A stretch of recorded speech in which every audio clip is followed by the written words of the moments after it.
2 ditë më parë ndodhi fenomeni i eklipsit të plot diellor, një fenomen që astrologjia e konsideron si një moment të poqeshëm për mbylljen e një cikli dhe nisjen e një kapitulli të ri. Por çfarë do të thotë ky fillim i ri për energjinë tonë? Si mund ta kanalizojmë më mirë energjinë dhe zërat tanë të brendshëm, dhe po ashtu se si mund të lidhemi më shumë me veten duke i besuar fuqisë dhe fuqisë universit. Për këto dhe shumë çka tjetër rreth kësaj do të diskutojmë bashkërisht me hipnoterapisten Fiqërie Gagica e nderuar, përshëndetje. Përshëndetje, mirëmëngjesi. Faleminderit shumë, ndërkohë që vazhdon të na shoqërojë edhe kolega jon Alberta Gjini. Faleminderit shumë Alberta. Çfarë nënkupton fillimisht eklipsi për botën tonë të brendshme? A mund të ndikojë diçka në energjinë tonë të brendshme ky lloj fenomeni i rrallë në kuadër të lëvizjeve të universit?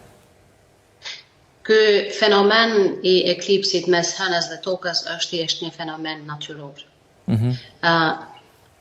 Normal se gjitha planetet kanë ndikim në neve energjetikisht, bile edhe shumë.